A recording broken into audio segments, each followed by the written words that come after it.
Hi, welcome to Cloud Technologies. This is a part 2 video of fundamentals of AWS. So we have discussed a couple of topics in our previous video. Now we will continue from here. Virtualization and all. Right? So let's start about virtualization. So what about virtualization? మనం already చూసాం ఏంటి అంటే ఒక server అంటే ఎలా ఉంటుంది, ఎంత memory ఉంటుంది, ఎంత ర్యామ్ ఉంటుంది, ఎన్ని సిపిఎస్ ఉంటాయి అనేది మనం ఆల్రెడీ చూసాం. సో ఒక సర్వర్లో డిఫరెంట్ ర్యాక్స్ ఉంటాయి. Every server has different racks, and in different racks they have databases, hard disk, CPUs, RAM and all local storage, something like this. So ఒక కంప్లీట్ సర్వర్ ని ఒక user కి assign చేయడం which is a wrong decision, because the single user are single person will not use this single application will not use this much use memory and all. So remaining అంతా మనకి waste అయిపోతుంది server లో ఉన్నది అనేది ఒక challenge మనం చూసాం. So to overcome that challenge virtualization come in to picture. So there is a software called hypervisor. So ఒక సర్వర్లో హైపర్వైజర్ అనేది ఒక సాఫ్ట్వేర్ లాంటిది, అది ఇన్స్టాల్ చేస్తారు. ఈ హైపర్వైజర్ ఏం చేస్తుందంటే ఈ సర్వర్ని డిఫరెంట్ పార్ట్స్ కింద డివైడ్ చేస్తుంది. ఫర్ ఎగ్జాంపుల్ మనకి ఇక్కడ ఈ సర్వర్లో 1024 GB ర్యామ్ ఉంది కదా, బట్ ఒక యూజర్కి మనకి 32 GBనే కావాలి, ఇంకో యూజర్కి 16 GB కావాలి, ఇంకో యూజర్కి 8 GBనే చాలు, ఇంకొక యూజర్కి 64 GB ర్యామ్ కావాలి. సో అలాగా వాళ్ళ రిక్వైర్మెంట్స్ అనుకోండి. ఫర్ ఎగ్జాంపుల్ ఈ హైపర్వైజర్ ఏం చేస్తుందంటే ఒక పెద్ద సర్వర్ని చిన్న స్మాల్ సర్వర్స్గా ఫిజికల్గా డివైడ్ చేయదు, వర్చువల్గా డివైడ్ చేస్తుంది. ఇప్పుడు సర్వర్ అనేది ఎలాగో ఫిజికల్ డివైస్, పెద్ద physical device. So we have a physical server. But when we install this hypervisor inside that physical server, what this hypervisor will do, this hypervisor will split that server, the physical server, into different virtual servers. So if some user request for this 16 GB RAM, 32 GB RAM, this hypervisor will split this huge server into one virtual machine. This virtually they split into different servers. Each and every virtual server is called virtual machines or VMs. మీరు ఈ పేరు వినే ఉంటారు, VMs అన్న virtual machines అన్న ఒకటే. So ఈ hypervisor ఏం చేస్తుందంటే based on the request, so ఇప్పుడు ఈ యూజర్కి 32 GB ర్యామ్ 512 GB HDD మాత్రమే కావాలి. సో హైపర్వైజర్ ఏం చేస్తుందంటే ఈ పెద్ద సర్వర్ని ఒక వర్చువల్ పార్ట్ కింద డివైడ్ చేసి ఈ VMకి 32 GB VM 512 GB HDD కింద ఈ VMని స్ప్లిట్ చేసి వర్చువల్గా ఈ VMని ఆ యూజర్కి అసైన్ చేస్తుంది. Like that, each and every physical server will be divided into different virtual machines or different virtual servers, which is called virtualization. అందుకే దీన్ని వర్చువలైజేషన్ అంటారు ఈ కాన్సెప్ట్ని. ఓకే, సో ఒక ఫిజికల్ సర్వర్ని మల్టిపుల్ వర్చువల్ సర్వర్స్ కింద డివైడ్ చేసి split చేయడాన్ని virtualisation అంటారు. దీనికి హెల్ప్ అయ్యేది హైపర్వైజర్ అనే సాఫ్ట్వేర్. సో ఇప్పుడు ఏమవుతుంది, ఒక యూజర్కి 32 GB కావాలి ఒక అప్లికేషన్కి. ఓకే, ఒక విఎంని 32 GB కింద కాన్ఫిగర్ చేసి ఆ యూజర్కి ఇచ్చేస్తారు. రిమైనింగ్ స్పేస్ వేస్ట్ అవ్వదు. ఓకే, రిమైనింగ్ స్పేస్ని కూడా డిఫరెంట్ వర్చువల్ మెషిన్స్ కింద డివైడ్ చేసి ఎవరికి రిక్వెస్ట్ చేసినప్పుడు వాళ్ళకి అవన్నీ అసైన్ చేస్తుంది. సో ఎంటైర్ సర్వర్ స్పేస్ అనేది మనం యూజ్ చేసుకుంటాం. ఇక్కడ వేస్టేజ్ అనేది ఏమీ ఉండదు. సో ఎవరికి ఏదైనా ఇప్పుడు ఈ సర్వర్ మొత్తం కంప్లీట్ అయిపోయింది అనుకోండి, ఇప్పుడు 1024 GB ర్యామ్ ఇదంతా కంప్లీట్ అయిపోయింది, మల్టిపుల్ యూజర్స్కి మల్టిపుల్ వర్చువల్ మిషన్స్ కింద నేను డివైడ్ చేసి ఇచ్చేసారు. ఈ సర్వర్ కంప్యూటింగ్ కెపాసిటీ మొత్తం అయిపోయింది అనుకోండి. దెన్ ఇంకొక సర్వర్లో, ఎందుకంటే ఒక డేటా సెంటర్లో మల్టిపుల్ సర్వర్స్ ఉంటాయి, మనం ఆల్రెడీ చూసాం కదా. సో డేటా సెంటర్లో we have multiple servers. So if one server is done with all the memory, they split like 10 virtual machines, and 10 virtual machines are assigned to some other applications or 10 users. Then it will take the next server, it will divide that server into different virtual machines, and it will give that virtual machines to the users whoever requested. Okay, అలాగా ఆ సర్వర్స్ని వర్చువల్గా divide చేసి ఆ portion of the సర్వర్ని virtual మెషిన్ని యూజర్స్కి assign చేస్తుంది, which is called virtualization. ఇది ఇన్ డీటెయిల్డ్గా మనం AWS కాన్సెప్ట్స్ వచ్చినప్పుడు చూద్దాం. సో ఐ హోప్ వర్చువలైజేషన్ అంటే మీకు అర్థమైందని అనుకుంటున్నాను. Right, so next topic is region availability zone. ఇవేంటి అసలు అనేది చూద్దాం. So we have already discussed about server, what is there inside the server. So group of multiple servers is called a data center. Okay, this kind of data centers will have multiple servers And in data center have multiple servers inside it. Collection of servers is called data center in other way. So all these servers are connected to one another through some kind of data cables. So ఒక data సెంటర్లో multiple servers ఉంటాయి. అన్ని సర్వర్స్ని కలిపి ఒక data centre అంటాము. ఆ data సెంటర్లో ఉన్న సర్వర్స్ అన్నీ కూడా ఒకదానికొకదానికి డేటా కేబుల్తో కనెక్ట్ అయి ఉంటుంది. అప్పుడే కదా డేటా షేర్ చేసుకోగలుగుతుంది. సో అన్ని సర్వర్స్ కూడా ఒకదానికొకదానికి కనెక్ట్ అయి ఉంటుంది. సో ఇలాంటి డేటా సెంటర్స్ 1 or 2 లేదా మోర్ దెన్ 1 కలిపితే ఒక availability zone. But some times availability zone అన్న డేటా సెంటర్ అన్న సేమ్. మీరు దీనికి పెద్ద డిఫరెన్స్ ఏం లేదు. అవైలబిలిటీ జోన్ అన్న డేటా సెంటర్ అన్న ఒకటే. బట్ ఇట్లాంటి మల్టిపుల్ డేటా సెంటర్స్ని కలిపి ఒక అవైలబిలిటీ జోన్ కింద కూడా ట్రీట్ చేయొచ్చు. ఒక అవైలబిలిటీ జోన్ కింద. ఓకే, సో అవైలబిలిటీ జోన్ అంటే it's a data centre which is having multiple servers inside it. So I hope you are clear about availability zone, and I will show you the AWS availability zones also to give you better understanding. So we need to understand about the region now. Okay, so let me show you. Yeah, now we are aware of availability zone. Now let's discuss about region. Region is nothing but a geographical location. అంటే ఒక place. For example ఇండియాలో అంతకుముందు ముంబైలో ఒకటే ఉండేది ఏంటి వీళ్ళ data centres AWS వాళ్ళది. ఇప్పుడు హైదరాబాద్లో కూడా లేటెస్ట్గా 2 years బ్యాక్ అలాగా పెట్టారు. సో ఒక్కొక్క రీజియన్ లైక్ ఇప్పుడు సౌత్ వరల్డ్ మ్యాప్ మొత్తం తీసుకుంటే సౌత్లో ఎన్ని, యుఎస్లో ఈస్ట్లో ఎన్ని, యుఎస్ కంట్రీలో ఈస్ట్ జోన్లో ఎన్ని, వెస్ట్ సైడ్ ఎన్ని, యూరోప్లో ఎన్ని, అలాగా. సో ఒక్కొక్క జాగ్రఫికల్ లొకేషన్ కరెక్ట్గా చెప్పాలి అంటే. So I'll show you that link as well. I have seen somewhere.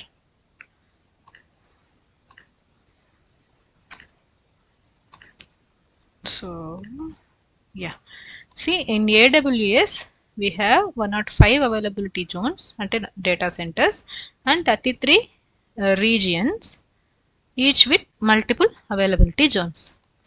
So ఇక్కడ మీకు ఇది చూసారంటే మీకు క్లియర్గా అర్థమవుతుంది. చూడండి, జీరోగా గ్రీన్ కలర్లో ఉండేవి రీజియన్స్. సో యుఎస్లో ఒక ఇటు సైడ్ నార్త్ సైడ్ ఏవే ఉన్నాయంటే కెనడా సెంట్రల్లో ఒక రీజియన్ ఉంది. దాంట్లో 3 అవైలబిలిటీ జోన్స్ ఉన్నాయి. ఎప్పుడు లాంచ్ చేశారు? 2016లో. అవైలబిలిటీ జోన్స్ 3 ఉన్నాయి. అంటే 3 డేటా సెంటర్స్ ఉన్నాయి వాళ్ళకి కెనడాలో, ఏడబ్ల్యూఎస్ వాళ్ళకి. అండ్ నార్థన్ వెర్జీనియాలో అవైలబిలిటీ జోన్స్ 6 ఉన్నాయి. ఈ లోకల్ జోన్స్ అంటే ఏంటి, వేవ్ లెంత్ జోన్స్ ఏంటి అనేది మనం later on we will discuss. నాకు కూడా అంత క్లియర్గా తెలియదు. So later on we will discuss. Availability zones first ఇవే గుర్తుపెట్టుకోండి. డేటా సెంటర్స్ ఎన్ని ఉన్నాయి? 6 ఉన్నాయి నార్థన్ వెర్జీనియా రీజియన్లో. 2006లో లాంచ్ చేశారు. దెన్ ఏడబ్ల్యూఎస్ గౌక్లౌడ్, ఇదొకటి గుర్తుపెట్టుకోండి. GovCloud is a separate one. Okay, I will tell you it later once cloud deployment models డిస్కస్ చేసేటప్పుడు చెప్తాను. రైట్, సో దిస్ ఈజ్ ఓహియోలో ఒకటి ఉంది, ఒక రీజియన్ ఉంది. అండ్ అవైలబిలిటీ జోన్స్ 3 ఉన్నాయి. మళ్ళీ ఇంకొక గౌక్లౌడ్, యుఎస్ వెస్ట్ గౌక్లౌడ్ ఉంది. గౌక్లౌడ్ అంటే గవర్నమెంట్ క్లౌడ్. యుఎస్ గవర్నమెంట్ వాళ్ళ రిలేటెడ్ అప్లికేషన్స్ అన్నీ తీసుకోవడానికి స్పెసిఫిక్గా గవర్నమెంట్ స్పెసిఫిక్గా ఉండే అవైలబిలిటీ జోన్స్. సో అవి ఇంకా హై సెక్యూర్డ్ ఉంటాయి. అవి అందరికీ యాక్సెసిబుల్ ఉండవు. ఓకే, యుఎస్ ఈస్ట్లో ఒకటి ఉంది, యుఎస్ వెస్ట్లో ఒకటి ఉంది. సో ఇలాగా నార్థన్ కాలిఫోర్నియాలో 3 అవైలబిలిటీ జోన్స్ ఉన్నాయి. ఇక్కడ కెనడా వెస్ట్లో 3 అవైలబిలిటీ జోన్స్ ఉన్నాయి. దెన్ ఇలాగా ఒక్కొక్క రీజియన్లో వీళ్ళకి ఇన్ని అవైలబిలిటీ జోన్స్ ఉంటాయి. ఇక్కడ ఒకటి ఉంది, 3 అవైలబిలిటీ జోన్స్ ఉన్నాయి. అండ్ 1 రీజియన్ 2011లో లాంచ్ చేశారు. సో ఇలాగా ఇవన్నీ మీరు చూసుకుంటే మీకు అర్థమవుతుంది ఎక్కడెక్కడ ఉన్నాయి అవైలబిలిటీ జోన్స్ అని. ఇవి కాకుండా ఇంకా కొన్ని రీజియన్స్ ఉన్నాయి. సో ఈ చైనాలో ఉండేవి ఏంటంటే అందరికీ అవైలబిలిటీ ఉండవు. చైనాలో ఉండేవి ప్లస్ గౌక్లౌడ్వి అందరికీ అవైలబిలిటీ ఉండవు. అది మనం రిక్వెస్ట్ చేసుకుని మన రిక్వైర్మెంట్ని బట్టి మనం స్పెషల్గా దాన్ని యాక్సెస్ తీసుకోవచ్చు. అండ్ ఇక్కడ రెడ్ కలర్లో ఉండేది కమింగ్ సూన్ అన్నాడు. సో కింగ్డమ్ ఆఫ్ సౌదీ అరేబియాలో డేటా సెంటర్ ఇంకా లాంచ్ చేస్తారు వెరీ సూన్. సో ఇది ఆల్రెడీ ఉన్నది. అండ్ ఇండియాలో చూస్తే హైదరాబాద్లో చూడండి 2022లో లాంచ్ చేశారు అమెజాన్ డేటా సెంటర్ రీసెంట్గా. ముంబైలో ఎప్పటి నుంచో ఉంది. ముంబైలో 2016 నుంచి ఉంది. 3 అవైలబిలిటీ జోన్స్. హైదరాబాద్లో 3 అవైలబిలిటీ జోన్స్. అండ్ ఎవ్రీ రీజియన్కి మినిమం 2 అవైలబిలిటీ జోన్స్ అయితే గ్యారంటీగా ఉంటాయి. ఎందుకంటే ఒక అవైలబిలిటీ జోన్ డౌన్ అయినా ఇంకొక అవైలబిలిటీ జోన్ బ్యాకప్ కింద ఉంటుంది. సో ఆ కాన్సెప్ట్స్ కూడా మనం చూస్తాం. సో ఇలాగా మీరు చూడొచ్చు. రీజియన్ అంటే జియోగ్రఫికల్ లొకేషన్. ఇక్కడ చూడండి బీజింగ్ అనేది ఒక రీజియన్, దాంట్లో 3 అవైలబిలిటీ జోన్స్ ఉన్నాయి. సో అలాగా యూరప్ అనేది ఒక రీజియన్, ఆ యూరప్లో 3 అవైలబిలిటీ జోన్స్ ఉన్నాయి. అలాగా జియోగ్రఫికల్ లొకేషన్ని రీజియన్ అంటారు. Availability zone is nothing but data center or group of data centers. Data center means group of servers that we have already discussed. I hope this point is clear, right? So now let's discuss about cloud deployment models. So ఇప్పుడు cloud computing అంటే చూసాం, వర్చువల్గా సర్వర్ని access చేసుకోవడం అని. So cloud deployment models ఎలా ఉన్నాయి, public cloud అంటే ఏంటి, ప్రైవేట్ క్లౌడ్, ఇలాగా 4 మోడల్స్ ఉన్నాయి మనకి యాక్చువల్గా. I will tell you. Okay, so now we are clear about hypervisor, we are clear about this one, we are clear about AGs and regions. AGs means availability zones. Sometimes we will AGs అని కూడా అంటాం, availability Jones. So ఒక రీజియన్లో multiple availability Jones ఉంటాయి. Minimum to minimum 2 అయితే గ్యారంటీగా ఉంటాయి, 3 ఉంటాయి maximum. Maximum limit ఏం లేదు, బట్ మినిమం 2 అయితే గ్యారంటీగా ఉండాలి. ఎందుకంటే ఒకటి డౌన్ అయినప్పుడు ఇంకొకటి అప్ ఉండడానికి, బ్యాకప్ కింద. సో ఈ రీజన్స్ అనేది ఆల్రెడీ మనం చూసాము. Now cloud models. Let's discuss about cloud models little bit, then we will go for another topics. So ఈ క్లౌడ్ డిప్లాయ్మెంట్ మోడల్స్ 4 టైప్స్ ఉంటాయి. One is public cloud, private cloud, community cloud, and the last one is hybrid cloud. So public cloud means it will be accessible to anyone regardless of the organization. So మీరు ఏ organization వాళ్ళైనా కూడా public క్లౌడ్ని use చేసుకోవచ్చు to establish their services, to deploy their applications and to use the services. And ఇలాగా మీకు దీనికంటే ముందు ఒకటి చెప్పాలి. ఏంటి అంటే ఇలాగ మనకి వర్చువలైజేషన్స్, ఇలాగా ఈ సర్వీసెస్ ఇవన్నీ ప్రొవైడ్ చేసి మన సర్వర్స్ రెంట్కి తీసుకుంటే బాగుంటుంది, మనమే ఓన్ చేసుకోకుండా ఆన్ ప్రెమిస్ కాకుండా రెంట్కి చేసుకుంటే బాగుంటుంది అనే ఆలోచన మనకు వచ్చింది కదా. సో ఇలాంటి సర్వీసెస్ని ప్రొవైడ్ చేసేదానికి సర్వీస్ ప్రొవైడర్స్ ఉన్నాయి. వాటిల్నే అవే మెయిన్గా 3 సర్వీస్ ప్రొవైడర్స్ ఉన్నాయి. AWS, Azure and GCP, Google cloud platform. So ఈ 3 మనకి ఇప్పుడు మేజర్గా సర్వీస్ ప్రొవైడర్స్. మనకి ఏమేమి సర్వీసెస్ కావాలో, like database services, hard disk కానీ, స్టోరేజ్ సర్వీసెస్ కానీ, ఇలాగ మనకు ఒక అప్లికేషన్ చేసుకోవడానికి ఏ సర్వీసెస్ అయితే కావాలో వాటన్నిటిని ఈ క్లౌడ్ ప్రొవైడర్స్ ఇస్తాయి, రెంట్కి ఇస్తున్నాయి మనకి. మనం ఇప్పుడు ఆన్ ప్రెమిస్లో ఉన్న ఈ డ్రాబ్యాక్స్, ఈ ఛాలెంజెస్ అన్నీ కూడా we will overcome with this cloud service providers. ఈ పాయింట్ నేను మిస్ అయింది లాస్ట్ వీడియోలో. రైట్. సో ఈ క్లౌడ్ సర్వీస్ ప్రొవైడర్స్ ఏం చేస్తున్నాయి అంటే ఇవి 3 ఉన్నాయి బేసిక్గా. ఇప్పుడు మేజర్గా మనకి మోస్ట్ పాపులర్గా ఉండేవి 3, AWS ఒకటిను, అజూర్, దెన్ దిస్ GCP. ఇవి ఏం చేస్తున్నాయంటే ఇప్పుడు మనం సర్వర్ మొత్తం మనమే పెట్టుకొని మనమే మెయింటైన్ చేయడానికి మనకి it will B high cost and we have lot of challenges. And మనకి స్మాల్ కంపెనీస్కి కానీ వాటికి కానీ చాలా కష్టం due to this challenges which we have discussed. So అలా కాకుండా ఈ క్లౌడ్ ప్రొవైడర్స్ ఏం చేస్తాయంటే ఈ డేటా సెంటర్స్ అన్ని మేము బిల్డ్ చేస్తాం. సో ఇప్పుడు నేను చూపించినట్టు మీకు ఇవన్నీ ఏంటి, ఇది AWS వాళ్ళ data centres, not related to any specific company. ఇది ఏ కంపెనీ స్పెసిఫిక్ ఇవి కావు, డేటా సెంటర్స్ కావు. ఈ డేటా సెంటర్స్ అన్ని AWS వాళ్ళు బిల్డ్ చేసిన డేటా సెంటర్స్. సో వీళ్ళు AWS కానీ, అజూర్ కానీ, GCP వాళ్ళు కానీ, గూగుల్ వాళ్ళు కానీ ఏం చేస్తున్నారంటే ఈ డేటా సెంటర్స్ అంతా మేము బిల్డ్ చేస్తాం. సో సర్వర్స్ మెయింటైన్ చేయడం కానీ, సెక్యూరిటీ మెయింటైన్ చేయడం కానీ, డేటా సెక్యూరిటీ కానీ, పవర్ సప్లై చూసుకోవడం కానీ, మేము ఒక్కొక్క రీజియన్లో వరల్డ్ వైడ్గా ఒక్కొక్క ప్లేస్లో మేము డేటా సెంటర్స్ మేము బిల్డ్ చేస్తాము. మీకు కావాల్సినట్టు మీకు ఎన్ని వర్చువల్ మెషిన్స్ కావాలో, మీకు ఏ రిక్వైర్మెంట్స్ ఏంటో దానికి తగ్గట్టు మేము రెంట్కి ఇస్తామని ఇవి ముందుకు వచ్చాయి. సో ఇప్పుడు అన్ని కంపెనీస్కి ఏంటంటే ఈ బర్డన్ తగ్గింది. డేటా సెంటర్స్ వాళ్ళు ఓన్గా బిల్డ్ చేసుకోవడం, ఓన్గా మొత్తం మెయింటైన్ చేయడం, ఈ బర్డన్ అంతా తగ్గిపోయింది. ఇప్పుడు వీళ్ళు ఏం చేస్తారు అంటే ఏదన్నా మనకు ఒక సర్వర్ కావాలి అంటే మనం డేటా సెంటర్ మాన్యువల్గా మనం బిల్డ్ చేయకుండా AWS వాళ్ళని అడగచ్చు, మనం రెంట్కి తీసుకోవచ్చు.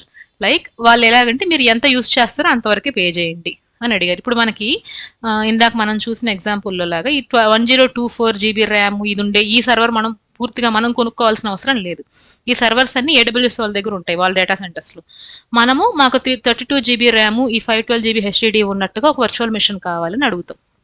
సో AWS వాడు అది మాత్రం ఆ పార్ట్ మాత్రం మీకు లైక్ ఈ హైపర్వైజర్తో ఒక వర్చువల్ మెషిన్ మీకు ఆ కాన్ఫిగరేషన్తో ఇచ్చి దాన్ని మీకు ఇస్తారు.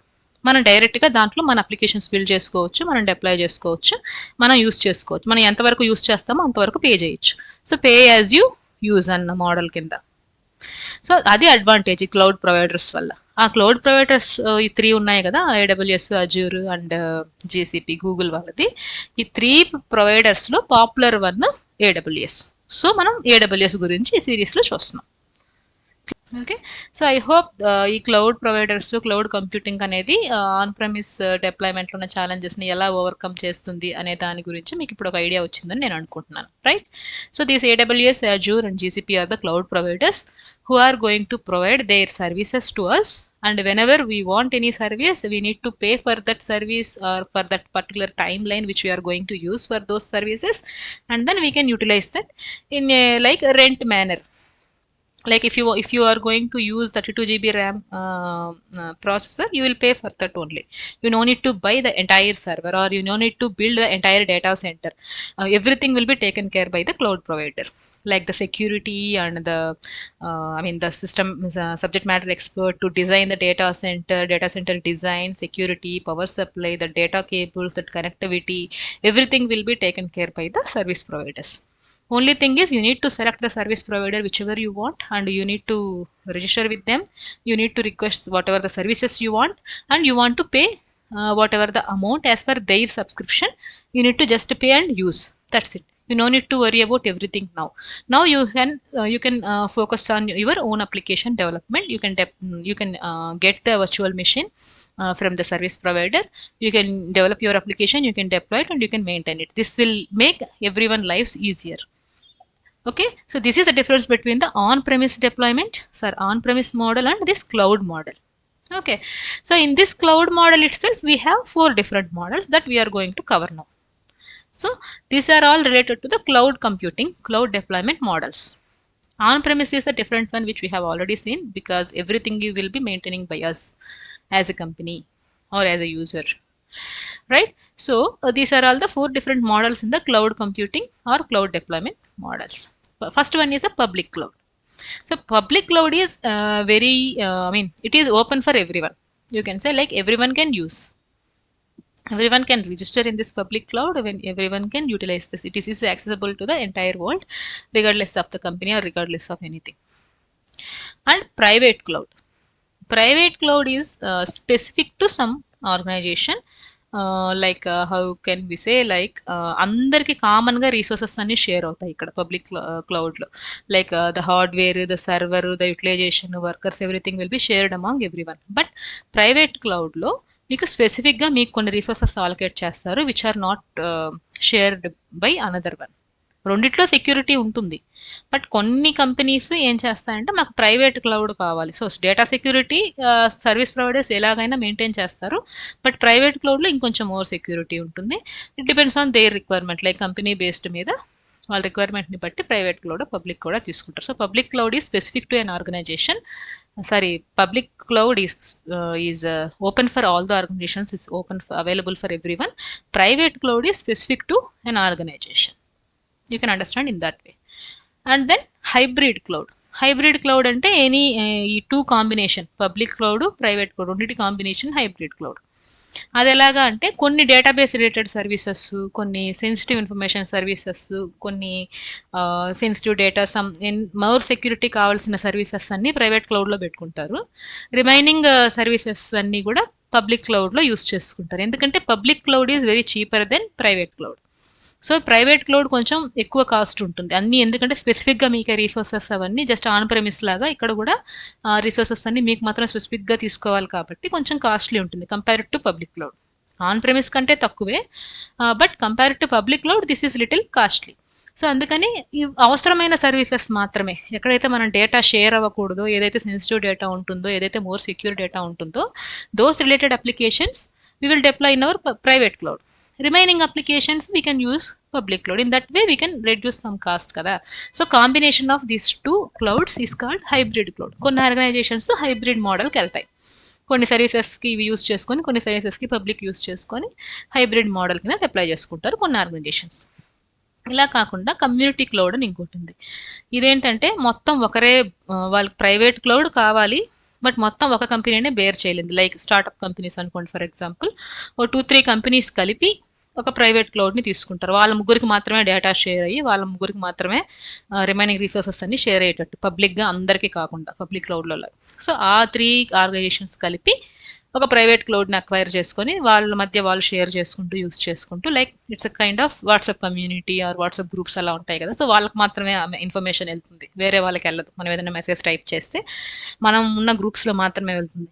Just like that it is a community cloud. 3 or more organization, they can share their own resources and they can share the memory and all by using their private cloud or their own VPC and VPN. We will discuss that later. But it's a kind of like, it's not the main difference between the public cloud and community cloud is public cloud is open for everyone. Private cloud is specific to some organization. A hybrid is the combination of public and private cloud, and community cloud means any 2 or 3 organizations or very less organizations, they can buy their private cloud, they can share their own resources among these 2-3 companies, they can utilize it. These are all the 4 basic models of cloud deployment models. I hope it is clear for you, right? So next one. So now let's see different cloud platforms and the services provided by them. So this is not to compare which cloud provider is best, but just wanted to show you for which service what is the naming convention for AWS, Azure and GCP. Okay, so దీంట్లో మనము ఈ 3 popular cloud platforms ఉన్నాయి కదా, AWS, Azure, GCP, వాటిల్లో ఆ particular సర్వీస్కి naming conventions ఎలా ఉంటాయి అనేది కంపారిజన్ లాగా జస్ట్ బేసిక్ కొన్ని మెయిన్ ఉండేవి మాత్రం ఇక్కడ పెట్టడం జరిగింది. ఏది బెస్ట్ అనేది మనం దీని ప్రకారం చెప్పలేము, ఎందుకంటే ఎవరి రిక్వైర్మెంట్స్ వాళ్ళకు ఉంటాయి. సో ఏ కంపెనీ వాళ్ళు ఏ క్లౌడ్ ప్రొవైడర్ని తీసుకోవాలో దాన్ని తీసుకుంటారు. But the concept behind this is, మీరు ఒక క్లౌడ్ ప్రొవైడర్ కాన్సెప్ట్స్ వైజ్ కానీ ప్రాసెస్ వైజ్ కానీ ఒక క్లౌడ్ ప్రొవైడర్ ఎండ్ మీరు నేర్చుకుంటే రిమైనింగ్వి కూడా మీకు సేమ్ ఉంటాయి కాన్సెప్ట్ వైజ్. బట్ ఆ నేమింగ్ కన్వెన్షన్స్ కొంచెం యూఏలో నావిగేషన్స్ అవి డిఫరెంట్గా ఉంటాయి అంతే, రైట్? సో AWSలో స్టోరేజ్ సర్వీసెస్ని S3 అంటారు, S3 బకెట్ అంటారు. మైక్రోసాఫ్ట్ అజూర్లో బ్లాబ్ స్టోరేజ్ అంటారు. GCPని సేమ్ సర్వీస్ని స్టోరేజ్ అంటారు. AWSలో వర్చువల్ సర్వర్స్ క్రియేట్ చేయడం, వర్చువల్ మెషిన్స్ క్రియేట్ చేయడం, సర్వర్స్ క్రియేట్ చేయడాన్ని EC2 సర్వీస్ అంటారు. మైక్రోసాఫ్ట్ అజూర్లో వర్చువల్ మెషిన్స్ అనే అంటారు. బట్ GCPలో కంప్యూట్ ఇంజిన్ అంటారు. సో ఇలాగా ఒక క్లౌడ్ ప్లాట్ఫామ్లో నేమ్స్ డిఫరెన్స్ ఉంటాయి ఆ సర్వీస్కి. బట్ ఆ సర్వీస్ చేసే ఆ సర్వీస్ వల్ల మనం as a company, as a organization, మనం ఆ క్లౌడ్ ప్రొవైడర్ చేసే ఆ సర్వీస్ వల్ల మనకు వచ్చే లాభం కానీ అవుట్పుట్ కానీ same. I mean to say the concept wise it is same, but the naming conventions and the process is little bit different to one another. But among these 3, AWS is more popular because AWS is providing lot of services compared to the Azure and GCP. GCP is recently introduced this cloud provider services and all, but AWS is the old one and most popular one among compared to these 2 as well. But it's up to you, based on your project requirement or based on your requirement, you can learn any cloud provider, any cloud service provider. Okay, but it is easy to migrate in future also. Now in our playlist, like in our course, we are going to learn about AWS. So once you learn AWS end to end all the services, then it will be easy for you to migrate to Azure or GCP in future if your company requires, right? So అది ఈ వీడియోలో concepts. So remaining concepts మనం ఇంకో వీడియోలో చూద్దాం, ఎందుకంటే అన్నీ ఒకే వీడియోలో అంటే మీకు బాగా హెక్టిక్ అయిపోతుంది, కన్ఫ్యూషన్గా కూడా ఉంటుంది. సో నెక్స్ట్ వీడియోలో మనం ఇవన్నీ చూద్దాము. ఇవన్నీ కూడా బేసిక్ కాన్సెప్ట్స్ మనం నేర్చుకోవాల్సినవి. సో నేను హాఫ్ అన్ అవర్ వచ్చేటట్టు ట్రై చేస్తున్నాను, ఎక్కువ లెందీ వీడియో అయితే కన్ఫ్యూజన్ అవుతుంది కాబట్టి. So just try to understand all these things, but don't try to understand in depth right now, because if you are new to this cloud services and new to this cloud computing, no one can understand all these things in depth in a single video. Okay, so just have some idea what is what, that is enough. Because going forward in our videos, in our course, we are going to discuss everything in depth in a practical way by doing everything in AWS console itself. So then you will get a depth knowledge of each and everything, right? Okay, thank you. So if you are watching this channel for the first time, please subscribe and please share. Thank you.